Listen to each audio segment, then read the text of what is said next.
I'm inspired this morning to talk about conscious contact, and specifically making conscious contact through meditation. But yoga, and specifically meditation, can do wonders for anxiety. It can really, really bring a calmness into our mind and into our body. It calms the nervous system. So I just jotted down a few things that I'm going to kind of quickly go through so I can get back to just talking in the flow. Making conscious contact happens to be the 11th step in the 12-step program. The 12-step program now is not only for alcoholics, but codependents, people that drug issues, weight issues, you name it, there's a 12-step program for it, because they're great steps. And so when I was thinking about making this video, I thought of the 12-step program, and I hadn't thought about that in connection to conscious contact, but kind of in contemplating a little bit about what I wanted to share in this video, that did come to me, the 11th step. And the 11th step is sought through prayer and meditation to improve our conscious contact with God as we understood Him, praying only for knowledge of His will and for the power for us to carry that out. And that leads into step 12, which is, having had a spiritual awakening as a result of these steps, we carry this message to others and to practice these principles in all our affairs. So, and the 12 steps have been around, gosh, I don't know what year they began. I should know that, but I don't. They've been around a long time. So, sought through prayer and meditation to improve our conscious contact with God. And that leads to a spiritual awakening. So thinking about that, I asked myself, what is it that I want to share about my personal experience of conscious contact? And how I would sum that up would be, to me, conscious contact is an inner knowing through direct experience that brings us into vibrational harmony with the source of all that is.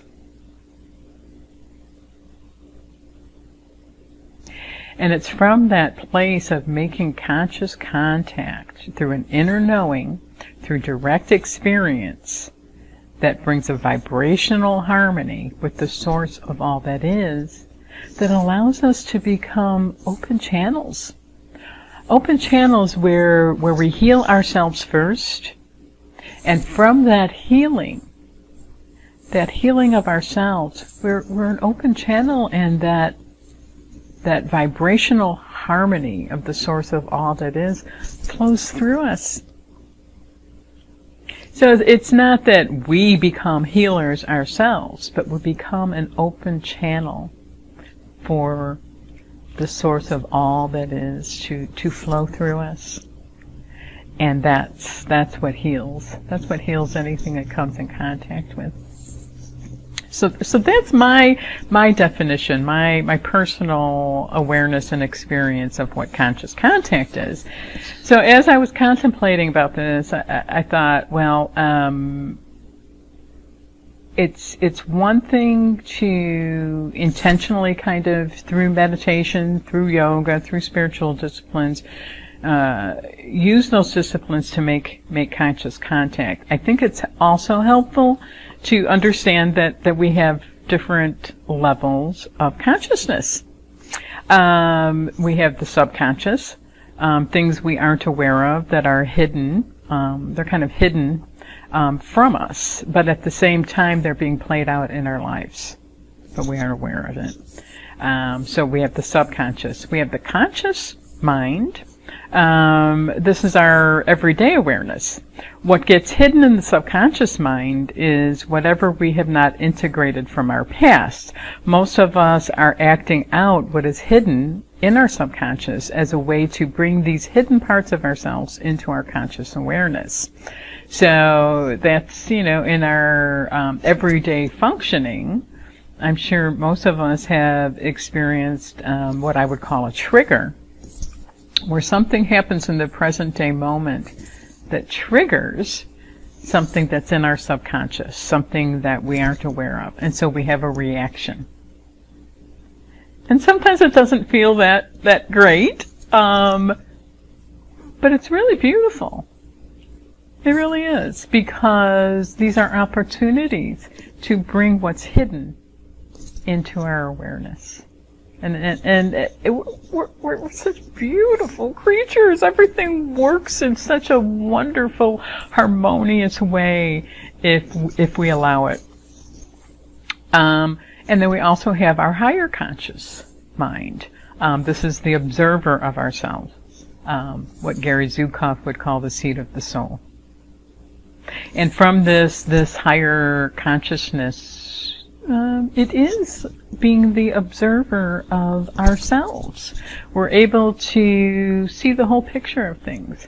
We're able to observe ourselves in this play of life. So we have those three different levels of consciousness, and I think that's really helpful to be aware of that, these different levels of consciousness, especially when we practice meditation. To be aware that we have these different levels of consciousness, and to apply the spiritual discipline of meditation to allow what's hidden in the subconscious mind to surface, to rise up into our awareness, into our conscious mind. At the same time, we're connecting to our higher consciousness, our higher self, which creates space in the conscious mind to bring up what's hidden from us. And ideally, through consistent meditation, using that spiritual discipline, we start to integrate. We start to integrate our subconscious with our conscious, with our higher conscious, with our higher self. And these things come into alignment, into integration, which brings us into a wholeness. And from that place of wholeness, we're able to tap into, to me, which is the source of all that is. We become open channels for the source of all that is to create through us. And it's once this starts to happen, it's kind of once we make that conscious contact, and this creativity starts to pour through us, being open channels. All we need to do at that point is to discern what's our tool of sharing. What are our unique gifts and abilities that become the form or the container of creation to come through us, because we need a form, we need a container to bring it into the physical. For me, it's my passion for writing, my passion for art, for music, for communication. These are the forms and the containers that creative source comes through this open channel, and we all have our unique gifts and abilities.